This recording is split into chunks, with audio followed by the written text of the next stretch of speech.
wabarakatuh. Selamat datang di channel ini teman-teman semuanya. Baik, kali ini saya berkesempatan untuk membagikan pengalaman saya atau sekedar memberikan informasi kepada teman-teman bagaimana sih cara kita bisa menerbitkan jurnal. Biasanya kita sebagai mahasiswa itu di tugas akhir atau saat membuat skripsi dan skripsi sudah selesai itu disuruh mengupload atau menerbitkan di jurnal. Nah, bagaimana sih caranya? Jadi saya akan menjelaskan bagaimana step-stepnya ya. Baik itu ini juga bisa digunakan untuk teman-teman yang dari Saintek maupun dari Soshum. Jadi langsung aja kita mulai. Jadi yang pertama adalah teman-teman itu ke Google dulu, cari jurnal yang sekiranya sesuai dengan teman-teman. Jadi misalkan teman-teman ini bidangnya apa ya, ekonomi gitu ya, jurnal ekonomi gitu. Nah, ini kan ada ini daftar jurnal ekonomi dan pembangunan Indonesia, kemudian jurnal ekonomi Indonesia dan lain sebagainya. Nah, teman-teman itu tinggal klik aja seperti itu, atau terserah cari yang lain ya, cari Journal of Agriculture gitu ya, misalkan untuk internasional and applied biology. Nah, ini kita tinggal klik aja. Jadi tergantung dari bidang teman-teman. Misalkan teman-teman itu bidangnya adalah saintek, baik itu dari pertanian, baik itu dari kedokteran maupun farmasi dan lain sebagainya, maupun teman-teman yang sosum juga bisa mencari jurnal yang sesuai dengan keinginannya. Jadi saya contohkan aja punya saya ya, yang sudah saya upload. Jadi saya itu ngupload di Journal of Journal Agriculture,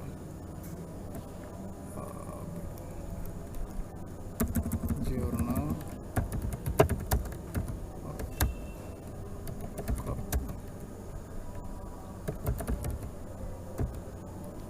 Journal Agriculture and Crop Research. Bukan ya, bukan. Ini apa ya? Agrocrop ya. Agrocrop Research Journal. Nah, ini ya. Oke, ini Agrocrop. Ini contoh aja ya, teman-teman. Contoh. Ini karena saya submitnya itu di sini. Contoh aja Agrocrop Journal.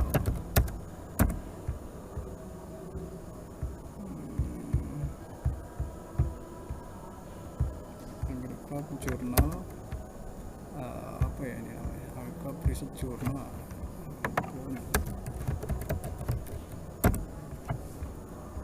Nah, ini kan ada ya. Ini kita tinggal klik punyanya Unpad.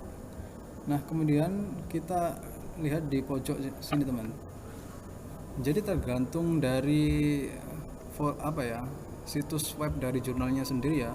Jadi beda-beda, ada yang di sini, ada yang di bawah, atau mungkin saya coba cari yang lain ya. Ini jurnal penyakit dalam misalnya. Jadi teman-teman cari aja, misal teman-teman bidangnya ekonomi ya, cari aja di Google Journal of Economy, atau kalau bahasa Inggrisnya ya Economic Journal and Business dan lain sebagainya. Nanti ikuti aja step-stepnya. Nah, misalkan ini ya, Jurnal Penyakit Dalam dan Indonesia miliknya UI. Nah, di sini kita itu harus mencari guideline. Nah, ini submit an article contohnya ya. Nah, pasti nanti ada step-stepnya. Nah, ini adalah author guideline. Nah, ini yang akan memandu teman-teman bagaimana kita bisa mengupload atau mempublish, dan nanti kita ke online submission sama seperti di sini. Nah, ini adalah sebaiknya baca di author guideline dulu. Nah, setelah kita baca, kita nanti langsung ke online submission. Nah, di sini ada go login dan go to registration. Jika teman-teman belum daftar ya, go registration dulu. Kalau misal udah punya akun, langsung go login, kemudian kita bisa melengkapi gitu ya. Nah, ini tinggal diisi aja sesuai data teman-teman. Ini username, password. Ini adalah password baru ya. Username-nya apa terserah teman-teman, tapi usahakan sama seperti nama teman-teman. Nah, ini first name, middle name. Middle name ini nggak wajib, jika nggak ada nggak apa-apa. Inisial, misalkan nama teman-teman Ari Sasongko ya berarti AS gitu. Gender, affiliation. Jadi affiliation ini adalah universitas teman-teman. Kemudian signature ini juga nggak wajib, email, confirm email, ORCID. Nah, ORCID ini juga nggak wajib gitu. Andaikan teman-teman mau punya ORCID ya harus ini registrasi di ORCID dulu. Jadi ORCID ini adalah seperti alamatnya bagi researcher gitu, bagi peneliti. Kalau teman-teman nggak terlalu minat ke peneliti ya nggak usah punya ORCID, nggak apa-apa. Kemudian URL ini juga nggak usah, fanpage ini nggak usah, mailing address ini juga nggak apa-apa. Pokoknya nggak ada bintangnya itu nggak usah teman-teman. Nah, ini country bio statement ini terserah teman-teman.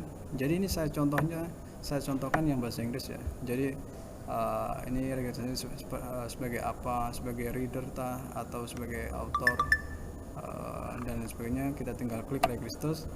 Nah, nanti teman-teman itu akan dapat email. Nah, di situ kita klik konfirmasi. Nah, setelah kita klik konfirmasi, kita bisa langsung ke online submission di jurnalnya, kemudian go to login. Nah, ini dengan username dan password teman-teman yang sudah dibuat. Ini misalnya punya saya. Nah, ini karena saya sudah punya akunnya, jadi tinggal login. Nah, ini kan saya punya ini aktif 1. Ini karena saya sudah submit. Jadi teman-teman langsung andaikan, nah jadi kan misalkan ini baru ya, ini baru itu belum ada tulisannya 1 aktif ini. Jadi kita klik new submission. Nah, kemudian kita klik bahasanya. Nah, ini karena jurnal punya Indonesia tapi internasional, itu biasanya ada 2 bahasa untuk memudahkan si pengupload. Biasanya kalau jurnal internasional itu cuma bahasa Inggris doang gitu. Dan kalau jurnal bahasa Indonesia murni biasanya cuma bahasa Indonesia saja. Nah, itu kita klik bahasa Inggris, kemudian ini opsional ya. Opsional, kemudian save change dan seterusnya. Nah, nanti kalau sampai submission oke ini, nanti teman-teman akan mendapatkan yang terakhir itu seperti ini. Saya contohkan ya, saya carikan punya saya yang sudah saya submit di ini. Jadi uploadnya seperti ini, selesai upload. Nah, ini submission file nya, kemudian ini namanya original file name. Nah, pokoknya ini loh tahapannya: start, upload, submission, enter metadata. Metadata itu data-data tambahan yang perlu dimasukkan. Kemudian upload supplementary file ini jika file-file mungkin teman-teman saat penelitian itu memiliki file-file mengenai data juga bisa ditambahkan. Nah, setelah itu nanti kita akan mendapatkan ID paper yang kita sudah submit. Jadi di sini adalah tabnya submission file ya. Nah, setelah ini saya submit tanggal 16 bulan 12 atau Desember 2020. Nah, jadi seperti itu. Setelah itu kita tinggal nunggu aja statusnya gitu ya. Misalkan punya saya ini,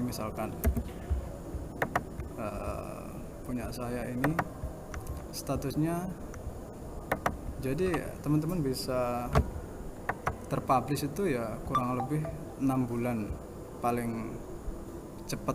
Nah, jadi seperti ini ya. Nah, ini statusnya ini teman-teman kalau masih baru submit itu nanti submission file gitu, belum in review. In review ini biasanya sekitar 1 bulan sampai 3 bulan. Nah, itu kita sambil menunggu in review itu kita bisa melakukan editing. Nah, di sini adalah data saya ya. Jadi ini initiated ini saya submitnya itu tanggal ini 16 Desember 2020. Last modified ini saat naskah saya direview oleh reviewer. Jadi di statusnya ini in review. Jika belum di review, maka statusnya ini masih submission file gitu. Dan setelah accepted nanti itu tulisannya accepted. Jadi ini sudah berapa bulan yang lalu gitu ya. Jadi ini 3 bulan baru di review oleh reviewer. Nah, cuma seperti itu aja caranya. Nah, guideline ini kan templatenya dari jurnal yang saya pakai. Ini templatenya seperti ini.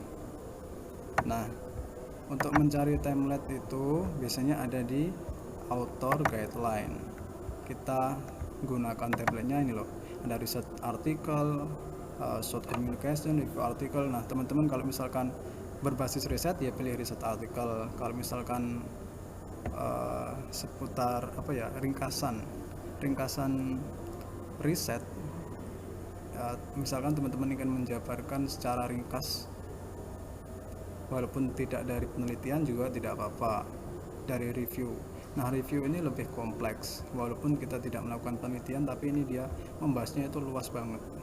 Nah, itu review. Nah, teman-teman tinggal pilih aja templatenya. Nah, yang diupload di file ini tadi itu adalah template yang sesuai dengan jurnalnya masing-masing. Jadi ini semua terserah teman-teman. Kalau teman-teman mau cari jurnal berbasis sosum ya tinggal cari, kemudian ikuti langkah-langkahnya, baca dulu author guideline, kemudian setelah itu buat akun di jurnal tersebut dan lanjut ke online submission seperti saya tadi jelaskan. Tinggal mengikuti langkah-langkahnya aja dan sudah selesai. Kita tunggu sampai menerima konfirmasi atau email dari jurnal bahwa paper kita diterima atau direvisi. Jadi seperti itu ya. Terima kasih, semoga bermanfaat. Wassalamualaikum warahmatullahi wabarakatuh.